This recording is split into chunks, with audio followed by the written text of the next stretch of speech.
بسم اللہ الرحمن الرحیم۔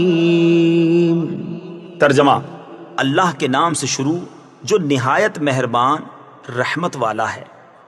الحمدللہ، سب تعریفیں اللہ کے لیے ہیں۔ تفسیر صراط الجنان میں اس کی تفسیر کچھ اس طرح ہے، یعنی ہر طرح کی حمد اور تعریف کا مستحق اللہ تعالیٰ ہے، کیونکہ اللہ تعالیٰ کمال کی تمام صفات کا جامع ہے۔ حمد اور شکر کی تعریف۔ حمد کا معنی ہے کسی کی اختیاری خوبیوں کی بنا پر اس کی تعریف کرنا، اور شکر کی تعریف یہ ہے کہ کسی کے احسان کے مقابلے میں زبان، دل یا اعضاء سے اس کی تعظیم کرنا۔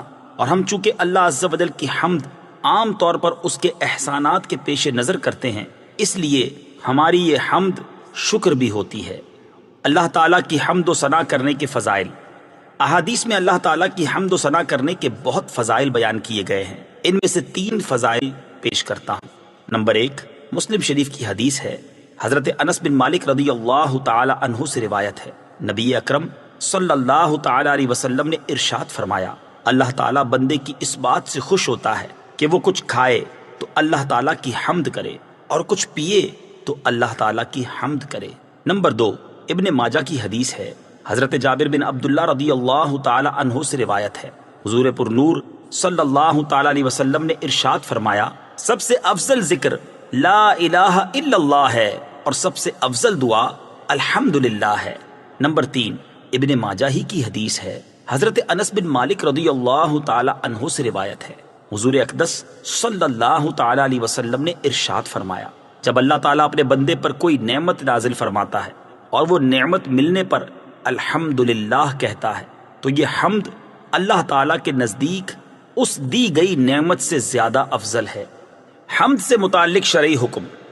خطبے میں حمد واجب، کھانے کے بعد مستحب، چھینک آنے کے بعد سنت، حرام کام کے بعد حرام، اور بعض صورتوں میں کفر ہے۔ للہ، اللہ کے لیے۔ اللہ اس ذات اعلیٰ کا عظمت والا نام ہے جو تمام کمال والی صفتوں کی جامع ہے، اور بعض مفسرین نے اس لفظ کے معنی بھی بیان کیے، جیسے اس کا ایک معنی ہے عبادت کا مستحق، دوسرا معنی ہے وہ ذات جس کی معرفت میں عقل حیران ہے، تیسرا معنی ہے وہ ذات جس کی بارگاہ میں سکون حاصل ہوتا ہے، اور چوتھا معنی ہے وہ ذات کہ مصیبت کے وقت جس کی پناہ تلاش کی جائے۔ رب العالمین، جو سارے جہان والوں کا مالک ہے۔ تفسیر صراط الجنان میں اس کی تفسیر کچھ اس طرح ہے، لفظ رب کے کئی معنی ہیں، جیسے سید، مالک، معبود، ثابت، مصلح، اور بتدریج مرتبہ کمال تک پہنچانے والا، اور اللہ تعالیٰ کے علاوہ ہر موجود چیز کو عالم کہتے ہیں، اور اس میں تمام مخلوقات داخل ہیں۔ الرحمن، بہت مہربان۔ تفسیر صراط الجنان میں اس کی تفسیر کچھ اس طرح ہے، رحمان اور رحیم اللہ تعالیٰ کے 2 صفاتی نام ہیں۔ رحمان کا معنی ہے نعمتیں عطا کرنے والی وہ ذات جو بہت زیادہ رحمت فرمائے، اور رحیم کا معنی ہے بہت رحمت فرمانے والا۔ یاد رہے کہ حقیقی طور پر نعمت عطا فرمانے والی ذات اللہ تعالیٰ کی ہے، کہ وہی تنہا ذات ہے جو اپنی رحمت کا بدلہ طلب نہیں فرماتی۔ ہر چھوٹی بڑی، ظاہری، باطنی، جسمانی، روحانی، دنیاوی اور اخروی نعمت اللہ تعالیٰ ہی عطا فرماتا ہے، اور دنیا میں جس شخص تک جو نعمت پہنچتی ہے وہ اللہ تعالیٰ کی رحمت ہی سے ہے، کیونکہ کسی کے دل میں رحم کا جذبہ پیدا کرنا، رحم کرنے پر قدرت دینا، نعمت کو وجود میں لانا، دوسرے کا اس نعمت سے فائدہ اٹھانا، اور فائدہ اٹھانے کے لیے اعضاء کی سلامتی عطا کرنا، یہ سب اللہ تعالیٰ کی طرف سے ہی ہے۔ اللہ تعالیٰ کی وسیع رحمت دیکھ کر گناہوں پر بے باک نہیں ہونا چاہیے۔ ابو عبداللہ محمد بن احمد قرطبی رحمۃ اللہ تعالی علیہ فرماتے ہیں، اللہ تعالیٰ نے رب العالمین کے بعد اپنے 2 اوصاف رحمان اور رحیم بیان فرمائے۔ اس کی وجہ یہ ہے کہ جب اللہ تعالیٰ نے فرمایا کہ وہ رب العالمین ہے، تو اس سے سننے اور پڑھنے والے کے دل میں اللہ تعالیٰ کی عظمت کی وجہ سے اس کا خوف پیدا ہوا، تو اس کے ساتھ ہی اللہ تعالیٰ کے 2 اوصاف رحمان اور رحیم ذکر کر دیے گئے، جن کے ضمن میں اللہ تعالیٰ کی اطاعت کرنے کی ترغیب ہے۔ یوں ترہیب اور ترغیب دونوں کا بیان ہو گیا، تاکہ بندہ اللہ تعالیٰ کی اطاعت کرنے کی طرف اچھی طرح راغب ہو، اور اس کی نافرمانی کرنے سے رکنے کی خوب کوشش کرے۔ قرآن مجید میں اور مقامات پر اللہ تعالیٰ کی رحمت اور اس کے عذاب دونوں کو واضح طور پر ایک ساتھ ذکر کیا گیا ہے۔ چنانچہ اللہ تعالیٰ ارشاد فرماتا ہے، نبئ عبادی انی انا الغفور الرحیم وان عذابی هو العذاب الالیم۔ ترجمہ، میرے بندوں کو خبر دو کہ بے شک میں ہی بخشنے والا مہربان ہوں اور بے شک میرا ہی عذاب دردناک عذاب ہے۔ اور ارشاد فرمایا، غافر الذنب وقابل التوب شدید العقاب ذی الطول لا الہ الا هو الیہ المصیر۔ ترجمہ، گناہ بخشنے والا اور توبہ قبول کرنے والا، سخت عذاب دینے والا، بڑے انعام عطا فرمانے والا ہے، اس کے سوا کوئی معبود نہیں، اسی کی طرف پھرنا ہے۔ نیز حضرت ابو ہریرہ رضی اللہ تعالی عنہ سے روایت ہے، رسول اللہ صلی اللہ تعالی علیہ وسلم نے ارشاد فرمایا، اگر مومن جان لیتا کہ اللہ تعالیٰ کے پاس کتنا عذاب ہے تو کوئی بھی اس کی جنت کی امید نہ رکھتا، اور اگر کافر جان لیتا کہ اللہ تعالیٰ کے پاس کتنی رحمت ہے تو اس کی جنت سے کوئی نا امید نہ ہوتا۔ لہٰذا ہر مسلمان کو چاہیے کہ وہ امید اور خوف کے درمیان رہے اور اللہ تعالیٰ کی رحمت کی وسعت دیکھ کر گناہوں پر بے باک نہ ہو، اور نہ ہی اللہ تعالیٰ کے عذاب کی شدت دیکھ کر اس کی رحمت سے مایوس ہو۔ مالک یوم الدین، جزا کے دن کا مالک۔ تفسیر صراط الجنان میں اس کی تفسیر کچھ اس طرح ہے، جزا کے دن سے مراد قیامت کا دن ہے کہ اس دن نیک اعمال کرنے والے مسلمانوں کو ثواب ملے گا اور گناہ گاروں اور کافروں کو سزا ملے گی، جبکہ مالک اسے کہتے ہیں جو اپنی ملکیت میں موجود چیزوں میں جیسے چاہے تصرف کرے۔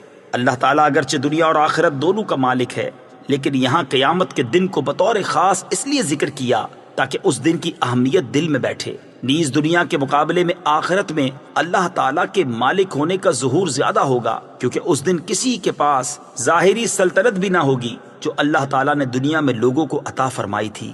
اس لیے یہاں خاص طور پر قیامت کے دن کی ملکیت کا ذکر کیا گیا۔ ایاک نعبد و ایاک نستعین، ہم تیری ہی عبادت کرتے ہیں اور تجھ ہی سے مدد چاہتے ہیں۔ تفسیر صراط الجنان میں اس کی تفسیر کچھ اس طرح ہے، اس سے پہلی آیات میں بیان ہوا کہ ہر طرح کی حمد و ثنا کا حقیقی مستحق اللہ تعالیٰ ہے، جو کہ سب جہانوں کا پالنے والا، بہت مہربان اور رحم فرمانے والا ہے۔ اور اس آیت سے بندوں کو سکھایا جا رہا ہے کہ اللہ تعالیٰ کی بارگاہ میں اپنی بندگی کا اظہار یوں کرو کہ اے اللہ عز و جل، ہم صرف تیری ہی عبادت کرتے ہیں، کیونکہ عبادت کا مستحق صرف تو ہی ہے اور تیرے علاوہ اور کوئی اس لائق ہی نہیں کہ اس کی عبادت کی جا سکے، اور حقیقی مدد کرنے والا بھی تو ہی ہے۔ تیری اجازت و مرضی کے بغیر کوئی کسی کی کسی قسم کی ظاہری، باطنی، جسمانی، روحانی، چھوٹی بڑی کوئی مدد نہیں کر سکتا۔ عبادت اور تعظیم میں فرق۔ عبادت کا مفہوم بہت واضح ہے، سمجھنے کے لیے اتنا ہی کافی ہے کہ کسی کو عبادت کے لائق سمجھتے ہوئے اس کی کسی قسم کی تعظیم کرنا عبادت کہلاتا ہے، اور اگر عبادت کے لائق نہ سمجھیں تو وہ محض تعظیم ہوگی، عبادت نہیں کہلائے گی۔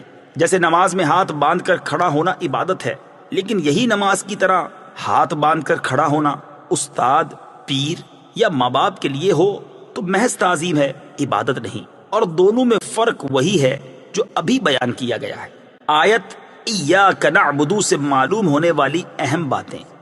آیت میں جمع کے صیغے ہیں، جیسے ہم تیری ہی عبادت کرتے ہیں۔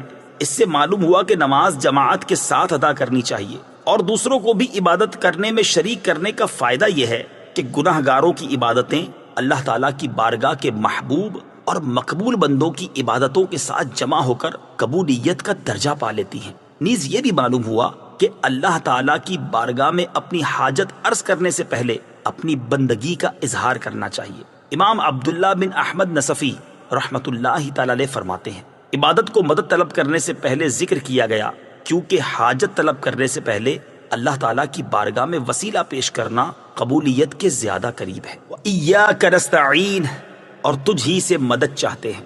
تفسیر صراط الجنان میں اس کی تفسیر کچھ اس طرح ہے، اس آیت میں بیان کیا گیا کہ مدد طلب کرنا خواہ واسطے کے ساتھ ہو یا واسطے کے بغیر ہو، ہر طرح سے اللہ تعالیٰ کے ساتھ خاص ہے، اور اللہ تعالیٰ کی ذات ہی ایسی ہے جس سے حقیقی طور پر مدد طلب کی جائے۔ اعلیٰ حضرت امام احمد رضا خان علیہ رحمت الرحمان فرماتے ہیں، حقیقی مدد طلب کرنے سے مراد یہ ہے کہ جس سے مدد طلب کی جائے اسے بالذات قادر، مستقل مالک اور غنی بے نیاز جانا جائے کہ وہ اللہ تعالیٰ کی عطا کے بغیر خود اپنی ذات سے اس کام یعنی مدد کرنے کی قدرت رکھتا ہے۔ اللہ تعالیٰ کے علاوہ کسی اور کے بارے میں یہ عقیدہ رکھنا ہر مسلمان کے نزدیک شرک ہے، اور کوئی مسلمان اللہ تعالیٰ کے علاوہ کسی اور کے بارے میں ایسا عقیدہ نہیں رکھتا، اور اللہ تعالیٰ کے مقبول بندوں کے بارے میں مسلمان یہ عقیدہ رکھتا ہے کہ وہ اللہ تعالیٰ کی بارگاہ تک پہنچنے کے لیے واسطہ اور حاجات پوری ہونے کا وسیلہ اور ذریعہ ہیں۔ تو جس طرح حقیقی وجود کہ کسی کے پیدا کیے بغیر خود اپنی ذات سے موجود ہونا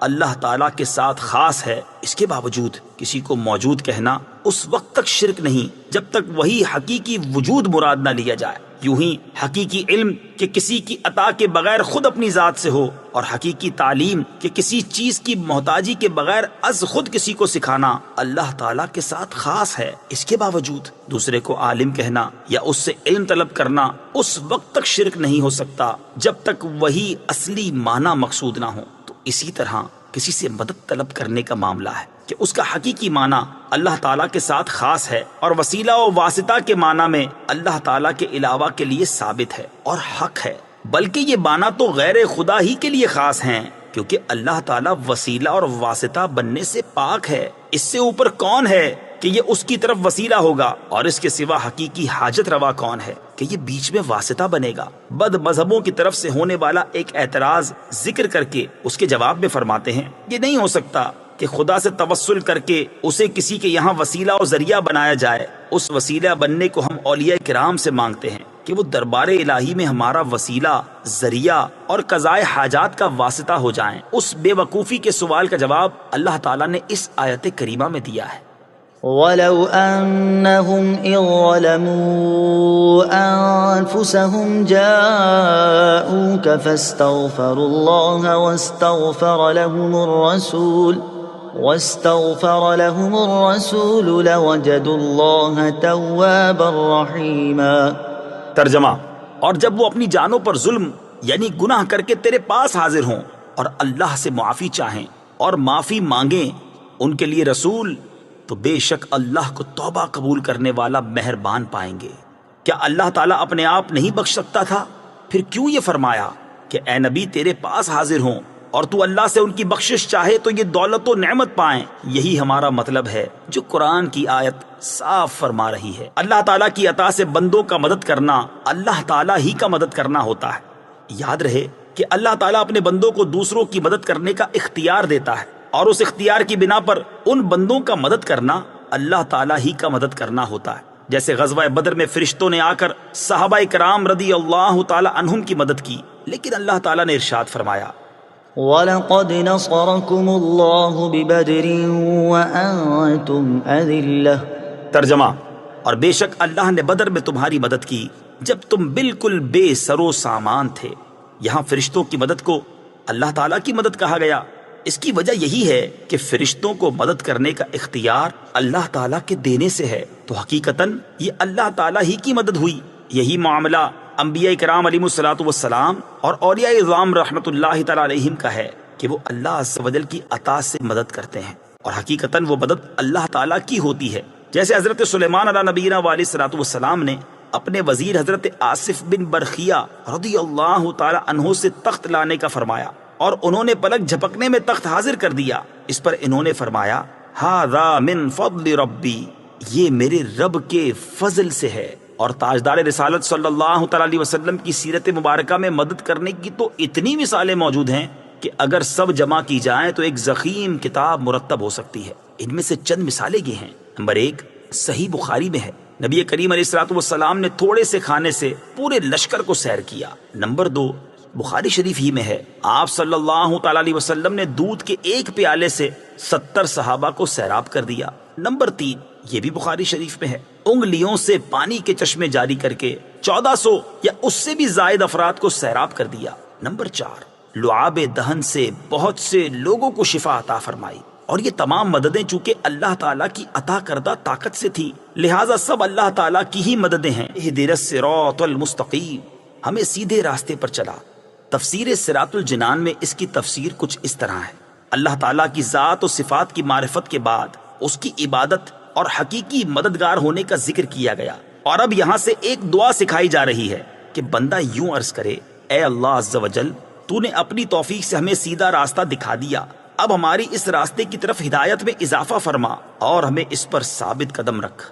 صراط مستقیم کا معنی، صراط مستقیم سے مراد عقائد کا سیدھا راستہ ہے جس پر تمام انبیاء کرام علیہم الصلوۃ والسلام چلے، یا اس سے مراد اسلام کا سیدھا راستہ ہے جس پر صحابہ کرام رضی اللہ تعالی عنہم، بزرگان دین اور اولیاء اعظام رحمت اللہ تعالی علیہم چلے، جیسا کہ اگلی آیت میں موجود بھی ہے۔ اور یہ راستہ اہل سنت کا ہے کہ آج تک اولیاء کرام صرف اسی مسلک اہل سنت میں گزرے ہیں، اور اللہ تعالیٰ نے انہی کے راستے پر چلنے اور انہی کے ساتھ ہونے کا فرمایا ہے۔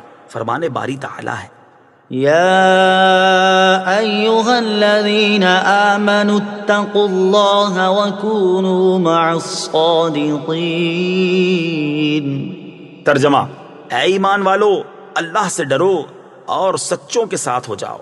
ابن ماجہ کی حدیث ہے، حضرت انس رضی اللہ تعالیٰ عنہ سے روایت ہے، سید المرسلین صلی اللہ تعالیٰ علیہ وسلم نے ارشاد فرمایا، بے شک میری امت کبھی گمراہی پر جمع نہیں ہوگی، اور جب تم لوگوں میں اختلاف دیکھو تو تم پر لازم ہے کہ سواد اعظم یعنی مسلمانوں کے بڑے گروہ کے ساتھ ہو جاؤ۔ ترمذی شریف کی حدیث ہے، حضرت عبداللہ بن عمر رضی اللہ تعالیٰ عنہما سے روایت ہے، نبی اکرم صلی اللہ تعالیٰ علیہ وسلم نے ارشاد فرمایا، بنی اسرائیل 72 فرقوں میں تقسیم ہو گئے تھے، اور میری امت 73 فرقوں میں تقسیم ہو جائے گی، ان میں سے ایک کے علاوہ سب جہنم میں جائیں گے۔ صحابہ کرام نے عرض کی، یا رسول اللہ صلی اللہ تعالی علیہ وسلم، نجات پانے والا فرقہ کون سا ہے؟ ارشاد فرمایا، وہ اس طریقے پر ہوگا جس پر میں اور میرے صحابہ ہیں۔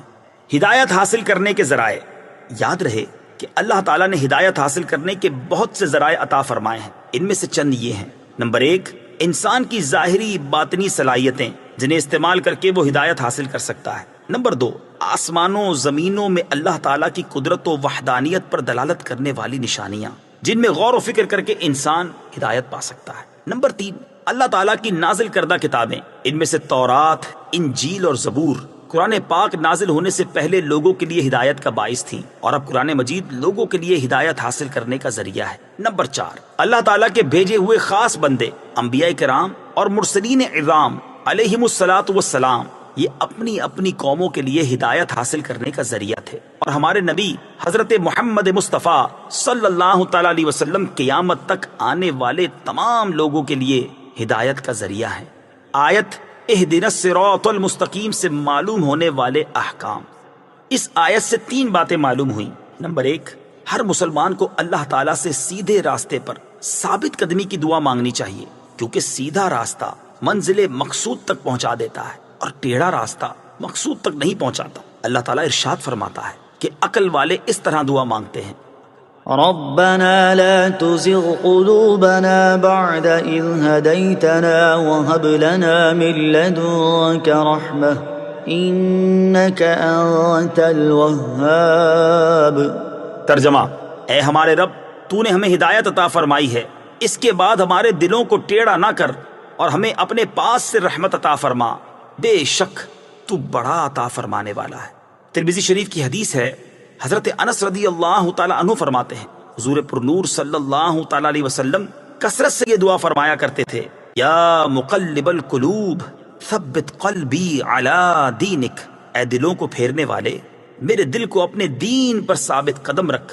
تو میں نے عرض کی، یا رسول اللہ صلی اللہ تعالی علیہ وسلم، ہم آپ پر اور جو کچھ آپ لائے ہیں اس پر ایمان رکھتے ہیں، تو کیا آپ کو ہمارے بارے میں کوئی خوف ہے؟ رسول پاک صلی اللہ تعالی علیہ وسلم نے ارشاد فرمایا، ہاں، بے شک دل اللہ تعالیٰ کی شان کے لائق اس کی انگلیوں میں سے 2 انگلیوں کے درمیان ہیں، وہ جیسے چاہتا ہے انہیں پھیر دیتا ہے۔ نمبر 2، عبادت کرنے کے بعد بندے کو دعا میں مشغول ہونا چاہیے۔ نمبر 3، صرف اپنے لیے دعا نہیں مانگنی چاہیے بلکہ سب مسلمانوں کے لیے دعا مانگنی چاہیے کہ اس طرح دعا زیادہ قبول ہوتی ہے۔ صراط الذین انعمت علیہم، ان لوگوں کا راستہ جن پر تو نے احسان کیا۔ تفسیر صراط الجنان میں اس کی تفسیر کچھ اس طرح ہے، یہ جملہ اس سے پہلی آیت کی تفسیر ہے کہ صراط مستقیم سے مراد ان لوگوں کا راستہ ہے جن پر اللہ تعالیٰ نے احسان و انعام فرمایا، اور جن لوگوں پر اللہ تعالیٰ نے اپنا فضل و احسان فرمایا ہے ان کے بارے میں ارشاد فرماتا ہے ومن يطع الله والرسول فأولئك مع الذين أنعم الله عليهم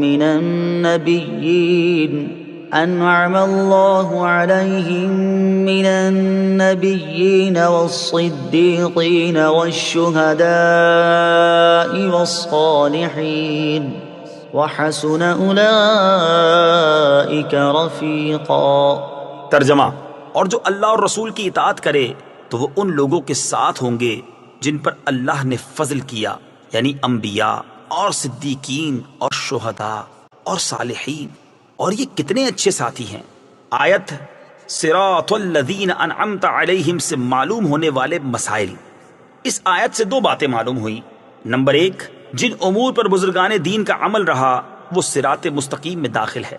نمبر دو، امام فخر الدین رازی رحمت اللہ تعالی علیہ فرماتے ہیں، بعض مفسرین نے فرمایا کہ اہدنا الصراط المستقیم کے بعد صراط الذین انعمت علیہم کو ذکر کرنا اس بات کی دلیل ہے کہ مرید ہدایت اور مکاشفہ کے مقامات تک اسی صورت پہنچ سکتا ہے جب وہ کسی ایسے پیر کامل کی پیروی کرے جو درست راستے کی طرف اس کی رہنمائی کرے، غلطیوں اور گمراہیوں کی جگہوں سے اسے بچائے، کیونکہ اکثر لوگوں پر نقص غالب ہے اور ان کی عقل حق کو سمجھنے، صحیح اور غلط میں امتیاز کرنے سے قاصر ہیں۔ تو ایک ایسے کامل شخص کا ہونا ضروری ہے جس کی ناقص شخص پیروی کرے، یہاں تک کہ اس کامل شخص کی عقل کے نور سے اس ناقص شخص کی عقل بھی مضبوط ہو جائے، تو اس صورت میں وہ سعادتوں کے درجات اور کمالات کی بلندیوں تک پہنچ سکتا ہے۔ غیر المغضوب علیہم ولا الضالین، نہ کہ ان کا راستہ جن پر غضب ہوا اور نہ بہکے ہوئوں کا۔ اس کی تفسیر صراط الجنان میں ہے۔ جن پر اللہ تعالیٰ کا غضب ہوا ان سے مراد یہودی اور بہکے ہوئوں سے مراد عیسائی ہیں، جیسا کہ سنن ترمذی جلد 4 صفحہ 444 حدیث نمبر 2964 میں ہے۔ اور امام فخر الدین رازی رحمت اللہ تعالی علیہ نے یہ بھی لکھا ہے کہ جن پر غضب ہوا ان سے مراد بد عمل ہیں اور بہکے ہوئوں سے مراد بد عقیدہ لوگ ہیں۔ ہر مسلمان کو چاہیے کہ وہ عقائد، اعمال، سیرت، صورت ہر اعتبار سے یہودیوں، عیسائیوں اور تمام کفار سے الگ رہے، نہ ان کے طور طریقے اپنائے اور نہ ہی ان کے رسم و رواج اور فیشن اختیار کرے، اور ان کی دوستیوں اور صحبتوں سے دور رہتے ہوئے اپنے آپ کو قرآن و سنت کے سانچے میں ڈھالنے میں ہی اپنے لیے دونوں جہان کی سعادت تصور کرے۔ آیت ولدالین سے متعلق شرعی مسئلہ، بعض لوگ ولدالین کو ولدالین پڑھتے ہیں، ان کا ایسا کرنا حرام ہے۔ اعلیٰ حضرت امام احمد رضا خان علیہ الرحمت الرحمان فرماتے ہیں، ضاد، ظا، ذال، زا سب حروف متباینہ متغائرہ یعنی ایک دوسرے سے جدا جدا حروف ہیں، ان میں سے کسی کو دوسرے سے تلاوت قرآن میں قصدن بدلنا، اس کی جگہ اسے پڑھنا، نماز میں ہو خواہ بیرون نماز، حرام قطعی و گناہ عظیم، افتراء علی اللہ و تحریف کتاب کریم ہے۔ اس مسئلے کے بارے میں دلائل کے ساتھ تفصیلی معلومات حاصل کرنے کے لیے فتاوی رضویہ کی 6 جلد میں موجود ان رسائل کا مطالعہ فرمائیں۔ نمبر 1، نعم الزاد لروم الضاد یعنی ضاد کی ادائیگی کا بہترین طریقہ۔ نمبر 2، الجام الصاد عن سنن الضاد ضاد کی ادائیگی کے غلط اور صحیح طریقوں کا بیان۔ آمین اس کا ایک معنی ہے اے اللہ عز و جل تو قبول فرما، دوسرا معنی ہے اے اللہ عز و جل تو ایسا ہی فرما۔ آمین سے متعلق شرعی مسائل۔ نمبر 1، یہ قرآن مجید کا کلمہ نہیں ہے۔ نمبر 2، نماز کے اندر اور نماز سے باہر جب بھی سورہ فاتحہ ختم کی جائے تو اس کے بعد آمین کہنا سنت ہے۔ نمبر 3، احناف کے نزدیک نماز میں آمین بلند آواز سے نہیں بلکہ آہستہ کہی جائے گی۔ صدق اللہ العظیم۔